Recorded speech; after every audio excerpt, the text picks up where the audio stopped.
Thank you all for being here today on such a beautiful day and to spend some time inside, and I know that means a lot. My name is Lou Mulligan, and it's my pleasure to introduce our guest speaker today, Tom Beisecker, who is on faculty, and I understand congratulations, our condolences are in order as he's the incoming chair of the communications department now, so certainly a lot more on his plate. Tom was one of the leading nationally recognized researchers on jury decision making in the United States, operates as a consultant in that matter in any number of regards, and as he just told me recently, was confirmed as not a junk scientist under the Daubert standard. A little evidence humor for you all, so we're happy to have him. And I'd also like to mention that this lecture series, which we're starting this year, is made possible by Shikardi and Bacon with an endowed fund that they have generously given to the law school to enhance discussions about litigation and litigation strategy and trial lawyering in general. So with that, please help me welcome Tom.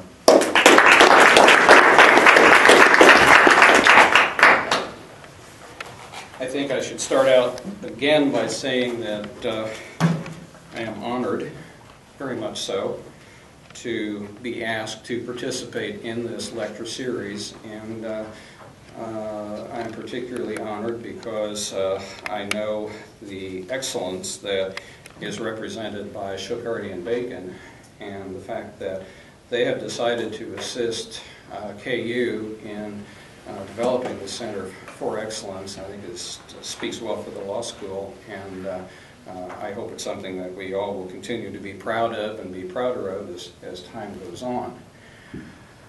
Some of you may recall that I was here in mid-November, and what I'd like to do today is to pick up where I left off at the end of my talk in November.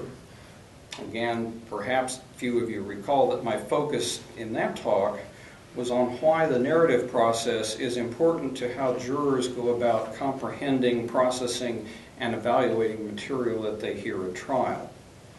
I suggested as part of that talk that there are 6 implications that follow from viewing trials as narrative events. Let me quickly reiterate what they are because they'll basically provide us with a springboard into what I'm going to do today. First, jurors will construct and evaluate their own trial stories even if none are proposed.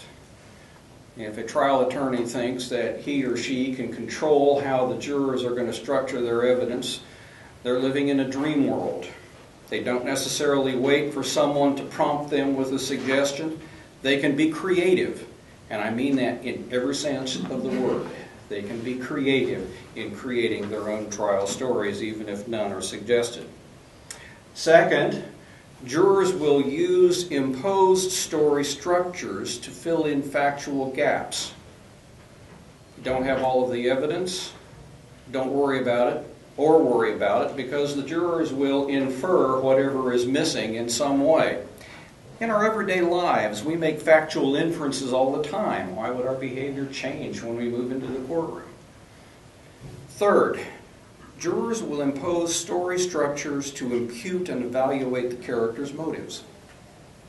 In other words, we not only try to fill in factual gaps, we'll fill in motivational gaps, or we'll figure out what motives seem to make sense given the various facts that we have at our disposal.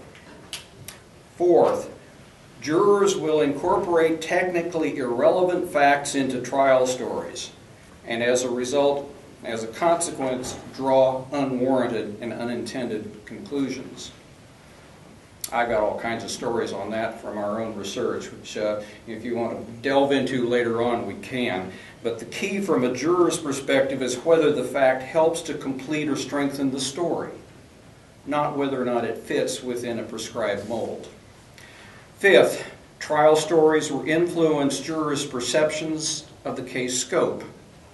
Sometimes a critical aspect of a case is, or of an understanding an event, is determining when it starts and when it ends.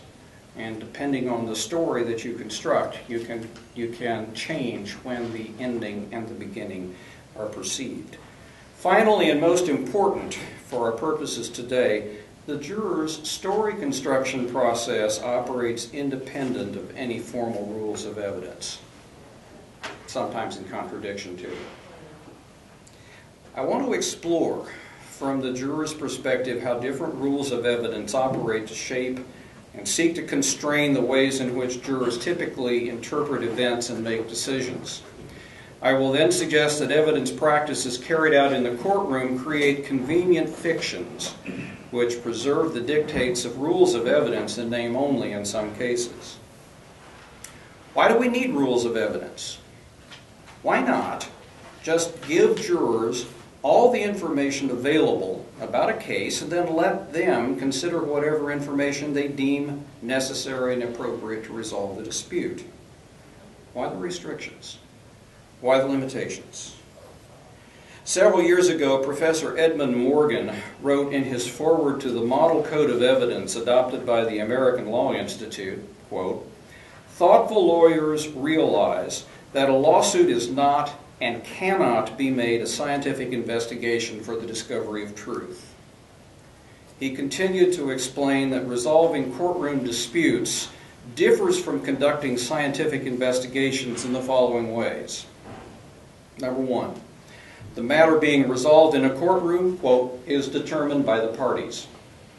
Jurors do not have the power to determine what disputed issues they must resolve. The issues are specified for them. Number two, the court has no investigatory power to discover information unknown to or undisclosed by the parties. Unlike scientific investigations where those conducting the inquiry determine what information to seek, jurors must be content with whatever evidence they are given. Number three, the court must rely upon the data furnished by interested persons. In other words, not only must the jurors rely on information provided by others, their information sources are going to be biased. Fourth, the material event or condition may have been observed by only a few. One of the hallmarks of scientific experiments is that the investigators can, in a sense, control the data observations that take place. In courtroom disputes, such control is absent. Parties may not possess the observations that they desire, or disconfirming observations may be suppressed. Fifth, the capacity of the observers for accurately observing and remembering will vary. Again, an assumption made in scientific investigations is that any observations reported are reliable. Such an assumption may not be warranted in a courtroom dispute where the observation is made by someone who is distracted or otherwise incapable of interpreting the event. Sixth, data evaluation and methods of analysis must be done, quote, "in the heat and the hurry of the trial." Decisions take place most often in real time. Retrospective analysis is not the norm. 7, prompt decision-making on the merits is imperative, for justice delayed is often justice denied. The parties can't wait indefinitely while observational or methodological nuances are resolved. You have to come up with some kind of solution, some kind of decision now. 8, any decision reached is binding only on the parties directly involved. Courtroom verdicts technically do not generalize, although they may influence future dispute outcomes. And then finally, 9, emotional factors can play a part in shaping the decision. The implication of this distinction suggests that scientific decision-making treats emotional responses as irrelevant. Now, we might debate that assumption a little bit, but let's do it at another time, and let's assume that what the distinction that he's drawing makes some sense. For all of these and perhaps other reasons, so the logic continues, the triers of fact must be constrained and guided when performing their task. Rules of evidence have been articulated to provide such guidance and constraints. The trial judge generally becomes the agent through which they are enforced. So let's identify some of the constraints found in the federal rules of evidence and discuss their effects on jurors. I need to step out just for a second and say, yes, I'm going to be primarily looking at the federal rules of evidence, not by any manner of speaking, trying to undercut state rules and so on and so forth. It just becomes extremely difficult to try to wander around and figure out what's going on in multiple areas. So the federal rules become my primary focus. All right, let's identify some of these constraints. Number one, in order to be considered by jurors, evidence must be relevant. Federal Rule 401 defines evidence to be relevant if A, it has any tendency to make a fact more or less probable than it would be without the evidence, and B, the fact is of consequence in determining the action. Federal Rule 402 then states that relevant evidence is admissible unless prohibited by specific stipulations. Goes on, irrelevant evidence is not admissible. Fine. Determining the factual relevancy of information, of course, is a consideration each person faces constantly throughout life.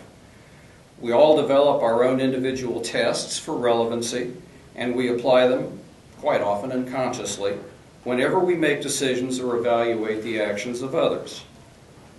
In theory, pre-evaluating facts and opinions for relevancy before they are presented to jurors should assist jurors' evaluation and decision-making functions.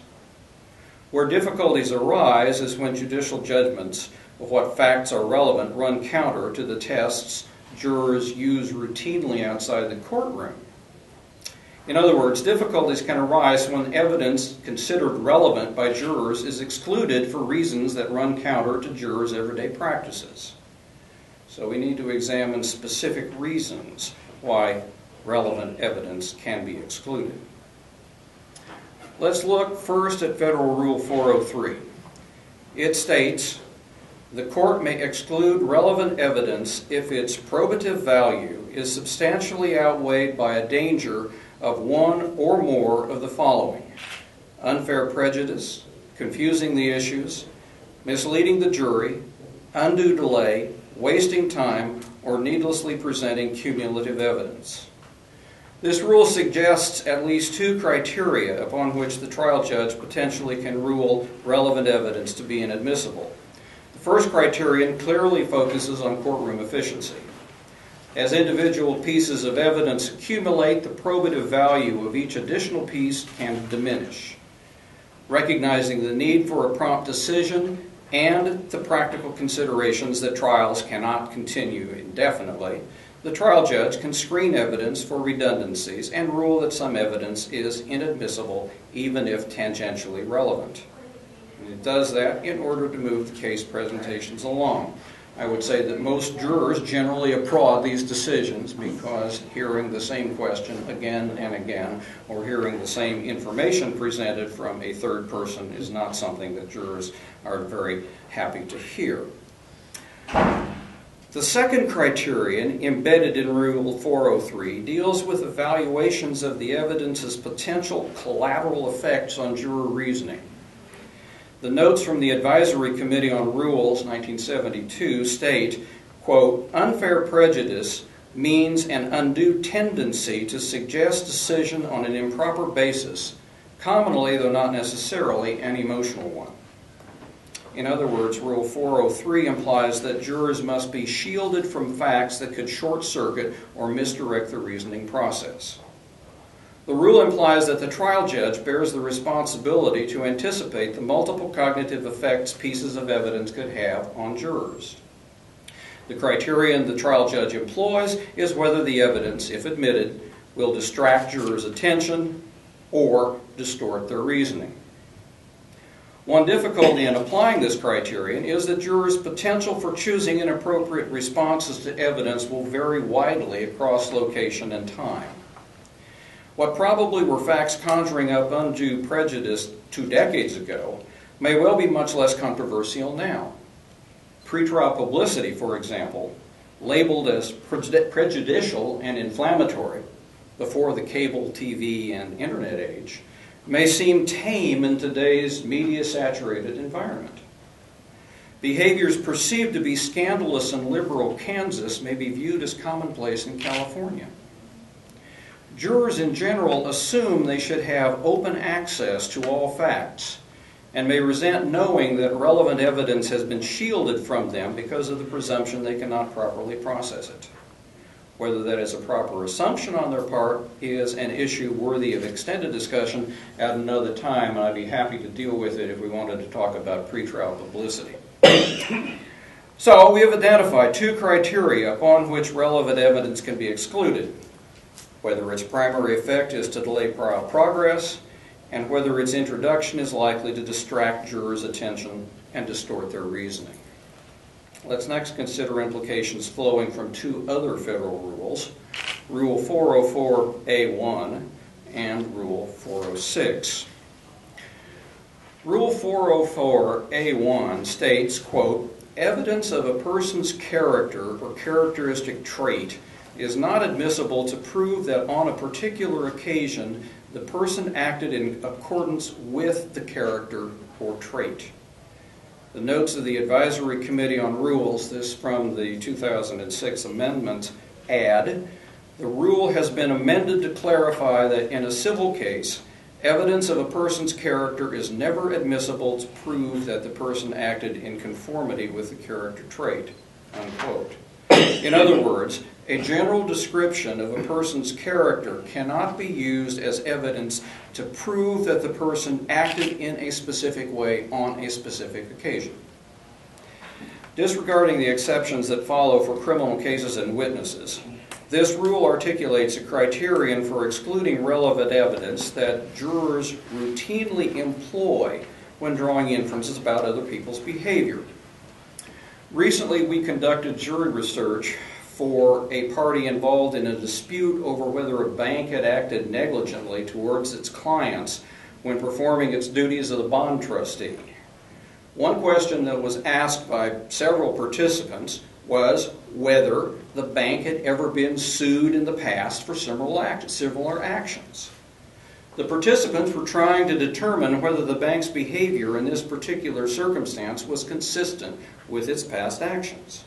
If they were provided evidence that the previous suits had occurred, they would use that information to infer or confirm what they thought the bank's motives had been in this dispute. The creation of this inferential chain by jurors is what Rule 404 seeks to avoid. Rule 406, however, specifically allows evidence of a person's habit or an organization's routine practice to be admitted to prove that on a particular occasion the person or organization acted in accordance with the habit or routine practice. The distinction drawn between habit and character in the Advisory Committee notes is informative. Character, the notes state, pertains to a generalized description of one's disposition or of one's disposition in respect to a general trait such as honesty, temperance, or peacefulness. On the other hand, habit describes one's regular responses to a repeated specific situation. In other words, according to these notes, habits describe a person's characteristic actions, while character describes that person's orientation to action. Thus framed, the criterion for evidence admissibility addressed by the two rules becomes clear. The rulemaker's concern was that jurors will draw what the rulemakers view as unwarranted inferences about whether someone engaged in or did not perform a specific act based on that person's characteristic state of mind. Inference about whether a person performed a specific act based on characteristic past behavior, however, are acceptable. Thus, criterion for excluding relevant evidence underlying Rules 404 and 406 appears to be the extent to which the evidence about general predispositions and past behavior can be applied to prove specific events. Let me return to the bond trustee case that I mentioned a moment ago. I suspect that your reaction was that evidence of prior suits would not be admissible. I doubt that anyone could demonstrate that the bank habitually acted to harm its clients' interests. Maybe if you were dealing with Goldman Sachs, but that's another matter, and in fact we were not. Leaving aside other considerations that we'll discuss in a moment, our participants wanted to generalize from a pattern of past activity to construct in their minds a picture of the bank's character. They then would use traits consistent with that character to assist them in deciding about the nature of the bank's behavior toward the plaintiff bondholders. There's nothing unusual about that inferential process. We do it all the time. We use it all the time. But in the view of evidence rulemakers, it is inappropriate to use when deciding legal disputes. Moving on, let's consider next Rules 407 through 411. Each of these rules prohibits the admissibility of some type of evidence. Rule 407 deals with the inadmissibility of evidence as subsequent remedial measures. Rule 408 with offers made during settlement negotiation. Rule 409 with offers to pay medical and similar expenses. Rule 410 with pleas and plea discussion. And Rule 411 with evidence of liability insurance. In each case, the evidence is viewed to be inadmissible for some purposes because of various social policy decisions. That is, although potentially relevant, allowing jurors to consider the evidence would violate other social policy goals. Let's look specifically at Rule 407.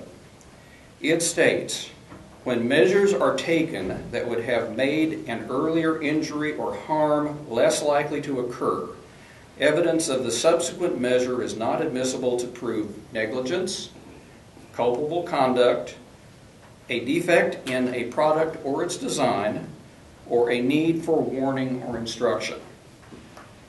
The advisory committee comments that the exclusion, quotes, rests on a social policy of encouraging people to take, or at least not discouraging them from taking steps in the furtherance of added safety. In other words, evidence relevance can be trumped by other policy considerations outside the context of the specific dispute. Rule 407 is more complicated, however, than I suggested. It continues, but the court may admit this evidence for another purpose, such as impeachment, or, if disputed, proving ownership, control, or the feasibility of precautionary measures. In other words, evidence of subsequent remedial measures can be admitted for other purposes, just not to prove the four concerns I listed above. The assumption is that jurors can separate these functions in their mind and consider the evidence when determining, for example, the feasibility of precautionary measures, but remain unaffected by that same evidence when determining responsibility. I'll come back to that, because that's going to be one of our nice little courtroom fictions. The structures of Rule 408 to 411 are essentially the same. Evidence pertaining to each topic is inadmissible as required by social policy. Beyond those concerns, it may be admitted on a limited basis for other purposes. The practical application of these rules assumes that jurors can perform cognitive compartmentalizations. They imply that jurors can erect cognitive Chinese walls, if you would, between the different purposes for which the evidence can be used. There's one other consideration, a criterion rather, that we need to consider, the reliability or trustworthiness of the fact or opinion offered as evidence. Two main tests for factual evidence reliability are suggested in the rules. First, does the evidence source have direct knowledge? Rule 602 states a witness may not testify to a matter unless evidence is introduced sufficient to support a finding that the witness has personal knowledge of the matter. Specific exception is made for testimony by an expert witness. More about that in just a moment. Second, can the testimony be tested through cross-examination? I'm not a hearsay expert. Not at all in any way. However, for purposes of this discussion, I think I can assume, and I hope you'll agree with me, that a main justification for excluding hearsay evidence is the lack of such testing through cross-examination. Hearsay is defined by Rule 801. It is a statement, one, that the person who made the statement does not make while testifying at the current trial, and 2, a party offers it in evidence to prove the truth of the matter asserted in the statement. Rule 802 states that hearsay is not admissible as evidence unless allowed by one of several exceptions. The advisory committee notes point out that emphasis on the basis of the hearsay rule tends to center upon the condition of cross-examination. That's the reason I can make my earlier statement. It's through cross-examination that recall activity and the credibility of a witness can be established. Jurors are presumed to have the ability to evaluate for themselves these factors and respond appropriately. No problem. These are activities in which we engage routinely. The complexity of the hearsay issue emerges when evidence may be required that falls into the hearsay category. The advisory committee notes that much evidence that might not meet all ideal evidence standards and hence fall into the category of hearsay, quoting them now, may be inherently superior to much evidence that does not meet the evidence standards. Moreover, when the choice is between evidence which is less than best and no evidence at all, only clear folly would dictate an across-the-board policy of doing without, unquote. The rules pertaining to hearsay and its exceptions clearly represent pragmatic attempts on the part of the framers and the rulemakers, balancing the need for evidence testing with the need for evidence. Again, the advisory committee comments. This plan, I'm talking about the plan which results in the rules contained in Article 8, Federal Rules of Evidence, is submitted as calculated to encourage growth and development in this area of the law while conserving the values and experience of the past as a guide to the future. Well, where does that leave the juror? Probably confused. To begin with, the assumption that one can use only statements that can be directly questioned. I'm not going to use cross-examined or tested because we don't do that in everyday life. But to assume that we can only use statements that can be directly questioned when forming an opinion or deciding on a plan of action is not an assumption common to our everyday life. We use second-hand opinions, we use third-hand facts, statements all the time to assist our decision-making. Hence, we view such statements as being at least somewhat reliable. When jurors are told to disregard potential evidence because it contains out-of-court statements, they may well compare what they have been told to disregard, the statements that they have, the form and so on, with the types of second-hand statements they routinely use to fashion their response. And whether or not they accept the dictate to disregard may be affected or may be a product of that test. I have to also mention this. People are becoming better educated about legal terminology. I've noted that more of our jury research participants are pronouncing statements pertaining to disputes as hearsay. We'll be listening to something, listening to deliberations, and all of a sudden somebody just pops up and says, "That's hearsay." Sometimes it is, sometimes it isn't. My point here is that they're becoming much, much more aware of the fact that there is a label that when attached to information makes it inadmissible and technically unusable. Whether they understand the rationale and accept it, I think, is much more in doubt. They just know somehow or another that's a magic phrase that you can use. We've discussed reliability tests for factual evidence. What about reliability tests for the opinions offered by expert witnesses? Rule 702 addresses that question. A witness qualified as an expert may offer an opinion if A, the expert's scientific, technical, or other specialized knowledge will help the trier of fact to understand the evidence or to determine a fact in issue. B, the testimony is based on sufficient facts or data. C, the testimony is the product of reliable principles and methods. And D, the expert has reliably applied the principles and methods to the facts of the case. What's significant about Rule 702 is that the trial judge must determine whether expert testimony satisfies these criteria and hence can be presented to jurors. This, in and of itself, could be a discussion that we could spend some time on, and I think might fruitfully do so. Not right now, however. Hearings to confirm or limit the scope of expert opinions, so-called Daubert hearings, typically precede trials. Jurors remain unaware that any pretrial assessment has taken place, and jurors normally are not privy to what the results of such screening have been. So here we have something that clearly affects what the jurors hear, what the jurors can use to respond to the case, and they don't have anything about it. Time for a quick review.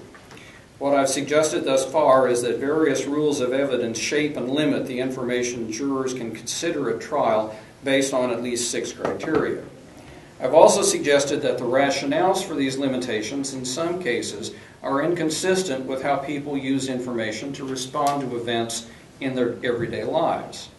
Let's now look at how courtroom applications of these rules of evidence can create at least 2 what I've called convenient courtroom fictions. A few years ago, we were involved in an SUV rollover case. The accident occurred because a young driver was momentarily inattentive, allowed the vehicle to drift to the right off the pavement, then overcorrected the steering, and through the steering maneuvers that happened, the vehicle ultimately started to skid, went out of control, and rolled. The SUV was a relatively early, narrow wheelbase, high center of gravity model, which had been phased out 1 or 2 years later, after the one that was sold had been sold, and replaced with a model featuring a much more stable suspension system. At trial, plaintiffs successfully argued to admit the evidence of the frame and the suspension system designed for the later model. They literally had an example of it in the back of the courtroom that the jurors at appropriate times could go back and look at. They did so under the exception to Rule 407 that it showed the feasibility of designing the earlier SUV to be safer. Actually, this comes out of a state court application of evidence, not federal, so I think it still works if it's back in the federal scheme. The jurors were told that evidence was to be considered, that this evidence was to be considered, that thing sitting in the back of the courtroom, only when considering the issue of design feasibility. However, the fact that the suspension system could also be viewed as a response by the manufacturer to correct an earlier model deficiency, if you would, a subsequent remedial action, was plainly evident to all. So, our first courtroom fiction. Jurors can compartmentalize how facts are to be employed. That's the courtroom fiction. Rule 105 directly endorses this fiction, quote, if the court admits evidence that is admissible against a party or for a purpose, but not against another party or for another purpose, the court on timely request must restrict the evidence to its proper scope and instruct the jury appropriately. So in other words, you tell the jury you can look at this and you can pay attention to that thing sitting back in the courtroom when you're looking at whether or not it would be feasible to build a safer model, but you can't look at it and think about it in any other way. There is no empirical evidence that such a limiting instruction will be effective. You can restrict the use of evidence in writing briefs simply by not using it in some arguments while including it in others. The same neat division does not work for jurors' cognitive systems. Once admitted, a fact has the power to influence how jurors evaluate and respond to other facts, regardless of the context. Knowing that a different and safer suspension system had been designed by the vehicle manufacturer at the time the model in question was sold, jurors may respond with greater skepticism to different evidence supporting the manufacturer's claim that all needed safety testing had been conducted on the previous model. Even though the newly designed suspension system was admitted solely to determine feasibility, it had the capability to influence the jurors' perceptions of the manufacturer's negligence, a specifically prohibited use. I focused my example on subsequent remedial measures to illustrate my point. However, similar examples would exist for all of the other areas in which we're talking about limiting instructions, because the same kind of process is going on. The admission of evidence during a trial for limited purposes may be required by statutory, social policy, or other considerations. However, the practical effects generated in jurors' mind may go far beyond any technical limitation articulated by the court.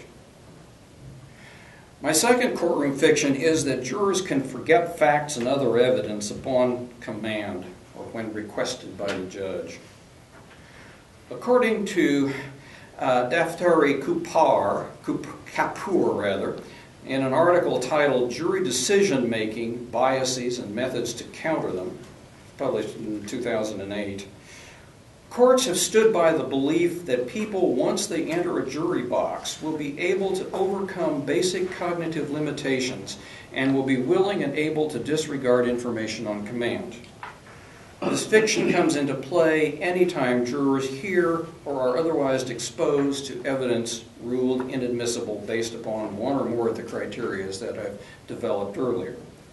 Typically, once an objection has been raised, the judge rules that the evidence is inadmissible, orders it stricken from the written trial record, and then must deal with its effect on the jurors.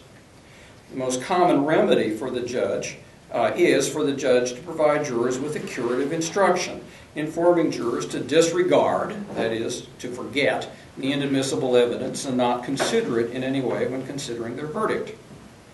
Procedurally, this is nice and tidy, except that it doesn't work. In 2006, Nancy Stable and her colleagues evaluated the results from 48 different empirical studies that investigated whether judicial instructions could eliminate the effects of inadmissible evidence on juror verdicts. Their overall conclusion, taken as a whole, it is clear that judicial instructions do not effectively eliminate jurors' use of inadmissible evidence. Jurors' noncompliance is particularly likely when a reason for rejection of the inadmissible evidence is not provided, or rejection of the evidence is justified with an unexplained technicality, or if the evidence was illegally obtained and must be dismissed. Some of the studies they analyzed specifically addressed the question of whether jurors were motivated to follow the judge's instructions. The result from these studies indicate that jurors were motivated. They wanted to.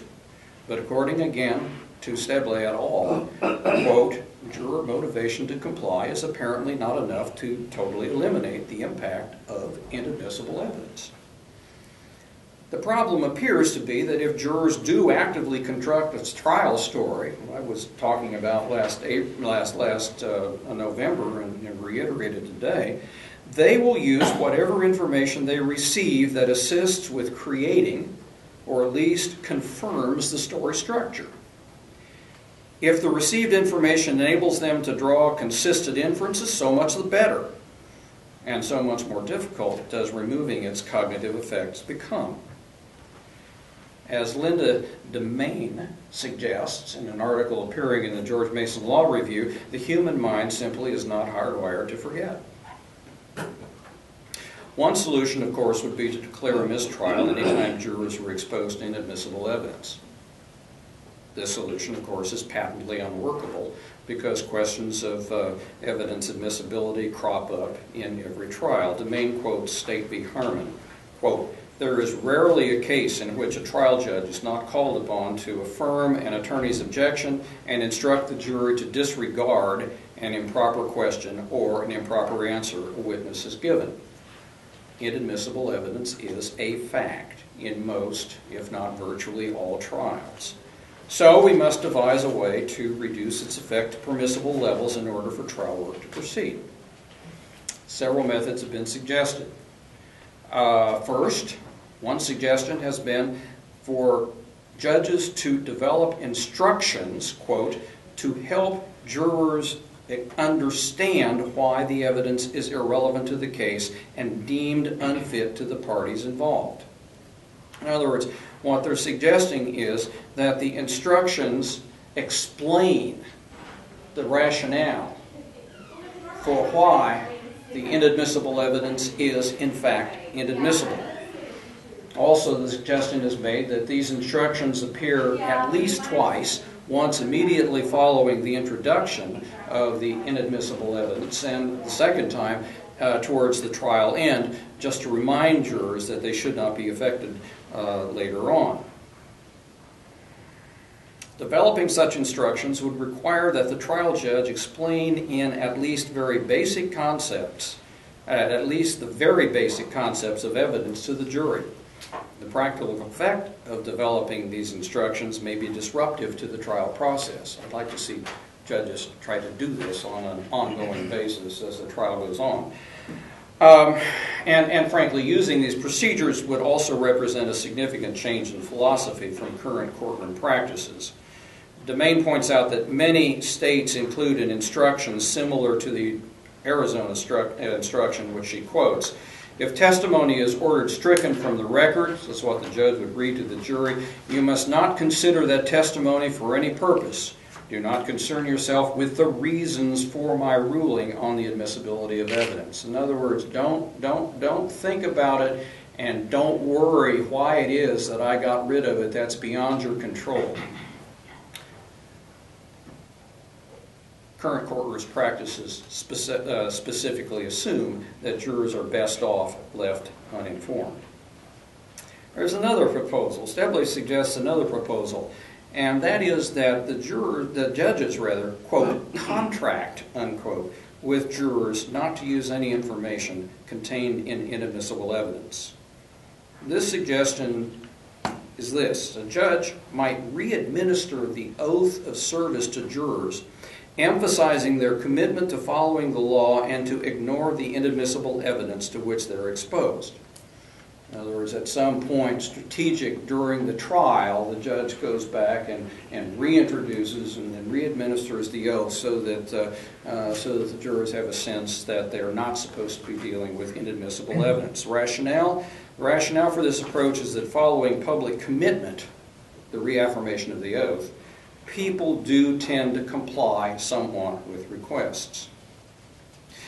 There's another way that Domain suggests we might try to diffuse the effect of inadmissible evidence, which is a little bit different.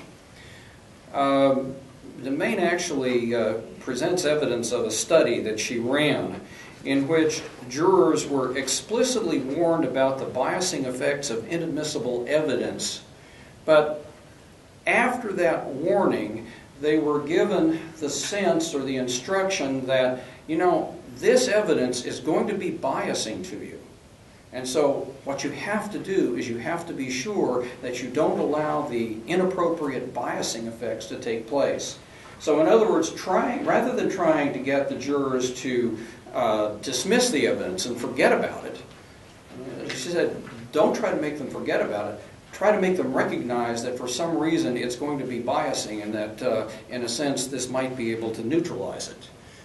She provides evidence that, at least under her experimental conditions, that worked. I haven't seen it done. This was very recently done. I haven't seen it done. I don't know if it would generalize beyond a particular type of case that she was dealing with. Each of these approaches may result in diminishing the result of the effect of inadmissible evidence on jurors' verdicts. None has been shown to be totally successful. Evidence ruled to be inadmissible always has the potential to affect jurors, no matter how diligently they work to avoid it. Jurors just cannot forget facts on demand. That supposition remains a courtroom fiction. There's one other thing that I want to address real quickly, and I don't know that it falls neatly into the category of courtroom fiction or not, but I think it's something that's important. I think it's a juror concern, it's a juror evidence concern that will become much more common in the years to come. Let's return to the beginning of our discussion about the rules of evidence. I asked, why do we need them? And my most general answer was that triers of fact needed to be guided and in some ways controlled in what information they use to decide a case. During voir dire, lawyers may seek to determine at least a rough idea of the relevant facts jurors have. Potential jurors may be dismissed from the panel if they have extensive or biased knowledge or private knowledge. More important, those persons selected as jurors are told by the judge that the only information they should consider when arriving at a verdict will be the evidence that they will hear during the trial. Think about the implicit assumption that these procedures make regarding jurors' information-seeking behavior. That jurors will passively wait for information to be provided and they will be content with whatever they receive. Perhaps that assumption was warranted in decades past, when information about a dispute may have been somewhat more difficult to obtain on one's own. It certainly seems less warranted today, particularly pertaining to younger jurors who habitually turn to their smartphones to research any question. Curious about what the accident scene looks like? Google Earth will probably show you an image. Don't know what a debenture is? Wikipedia can give you a good, quick definition and provide examples you might need. Proximate cause, type the phrase in and get a definition within seconds. Information on almost any subject is instantly available. Jurors know it, and they have the tool to access it in their hand. Under these conditions, the court's instruction not to use sources on which you routinely rely can seem arbitrary and archaic. What I'm suggesting is that as potential jurors become more adept in seeking out information, I was trying not to say at this point, as those of us who are older die off and younger people become more jurors, okay, you can do that. As potential jurors become more adept in seeking out information they need from online sources, and frankly, probably more psychologically addicted to those information-seeking behaviors, it will become increasingly difficult in the future for courts to restrict and monitor out-of-court investigations. Within the past year or so, I have noted several instances in which cases have either been delayed or verdicts questioned because jurors have just taken it on themselves to go out and find it, because they have just looked up something. Sometimes in the jury room during deliberations. I suspect that the cases that are reported are but a small minority of the actual occurrences, because after all, somebody has to report the activity in order for it to come to anybody's attention. So maybe the final courtroom fiction that I have in mind is that jurors will be passive fact receivers as opposed to becoming more active fact finders.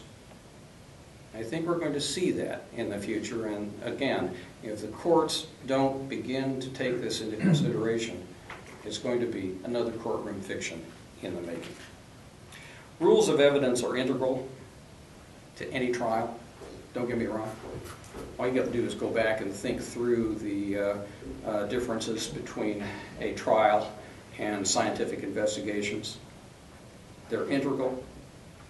What I've tried to do this afternoon is to suggest that, although integral, they may not completely coexist, and I don't think they ever will, with the cognitive activities that jurors engage in. And what we are continually looking for is a methodology, probably a pragmatic methodology, of how these can coexist so that the trial process can proceed the way that it was intended.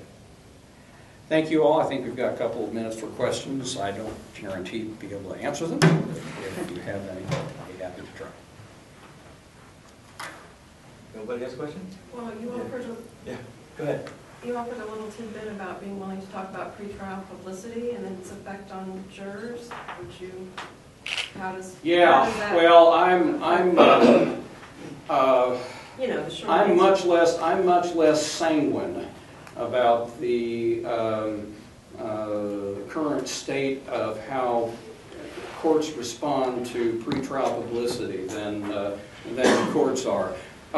We have conducted a number of change of venue surveys in Kansas over the past few years, and we're becoming, how do I say this politely, increasingly unsuccessful in getting changes of venue, particularly in Kansas, because of the actual prejudice rule. And there's also a sense that, you know, once you've heard it, you will be able to set it aside. Judges do ask, can you set this aside? And the answer, of course, is going to be yes, because you're not going to tell the court, I'm a biased person, and I can't do this. And so as a result, the evidence that is present from cognitive, psychological, communication work all suggests once you've heard it, even if it's 24 months later, it's going to come back. And it's still going to affect. But we're not getting much agreement on that from the people who matter at the moment. Are there any studies going on about, this would be a fundamental change, but to see if the jury system is still I know it's ingrained in our culture, but if it's the best way to resolve disputes as opposed to a 3-judge panel? Or, you know, we have more and more clients. I do criminal defense work and try a lot of cases every year. We have more and more clients in certain cases that want a bench trial instead of a jury trial, because there are issues that we know the judge, or we suspect the judge, can eliminate the... Yeah, and let me turn that around and say, here's the empirical research that I don't think we have that we need, and that is, what kind of biases do judges have? Because they do, you know, they're just little bits of information that would lead us to believe that they do. And so, am I familiar with any specific research that looks at that question the way you described it? No. But I think the question would be properly raised. You know, I by the way, Daubert and things of this nature. You know, one of the things that's supposed to happen is the judge is supposed to be the gatekeeper of the information. Okay. What happens if you've got a bench trial and the judge has to be both the gatekeeper of whether or not the information is appropriate to come in, and then has to decide how she is going to use it once it comes in or doesn't come in? It seems to me that there's something peculiar about that process cognitively, but I'll leave it go with that. But at least they're trained, or we believe they're trained. Yeah. Absolutely. Juries are instructed, but at the end of the day, they don't have to do it again. They don't have to see the people again. Other countries do it differently. I know, and that's and you're right. It's ingrained in our culture, and that. But I don't know the studies that are going on that would suggest otherwise. So, in light of these legal fictions, is there anything lawyers can do? I mean, do you have any advice for lawyers who understand and recognize the legal fictions you identify and hear the limiting instruction and know it's not going to work? Is there anything they can do to reinforce that? Well, the one thing that maybe didn't come out completely clear in the information that I presented, there are things that you could try to do to minimize it. I'm not talking about get rid of it, because no, I don't think you can. But a more aggressive approach on the part of judges at the beginning of trial and then at the end of trial to reinforce the appropriateness of disregarding inadmissible evidence, I think will help. I'm also, and this is me, I don't have a lot of research behind it, but I'm also the person that says, explain, for heaven's sakes, to jurors why something should not be accepted. But what can the lawyer, I mean, other than asking the judge to do these, there's nothing the lawyer can do. I mean, you know, the lawyer is always going to be seen as part of the problem, because you're one of the biased sources that we're having to sort through. So, anyway. Have there been any studies on whether the admission of otherwise inadmissible evidence or an impassioned objection to trying to keep something out plays a bigger part in the deliberations? Yeah, perhaps maybe not exactly the way you described it, but there's something else that I didn't mention, which is important from a practitioner's perspective. There is now being accumulated a whole lot of evidence that says if evidence is contested, it's going to be better remembered and more influential. If evidence is contested, it's going to be better remembered and more influential. So I think that bears in on the question you just raised. It's going to make a difference. I think the answer to the question of what we can do within the confines of the system we've created of trial courts and appellate courts is to insist, make a record. Yeah. We want these instructions at the beginning of the trial. I want these instructions immediately after the admission of the evidence that you allowed in over my objection. I want it again at the end. And it's going to take a generation of lawyers, if ever, to start seeing it affected the outcome. It made a difference. And so the appellate courts now are going to have to tell the trial courts, this is the way you're going to do it from now on. And that's unfortunately how I think you may well be right. It's going to happen. I would also say motions in limine. Oh, well. Yeah. Everything that I can keep out. Yeah, I mean, I think he assumes that we've... In a sense, part of me doesn't like this, part of me does. In a sense, if you can get motions in limine and get your evidence issues taken care of prior to trial, then the jurors aren't, Right. They still may go out in the evening and use their smartphones and try to find out what's actually happening, but it's when the evidence comes in and then goes back out that the problems I was talking about today start out. After I heard that you mentioned a criminal defense, I remember doing a few years as a public defender many years ago when I was not so close to the dying out phase.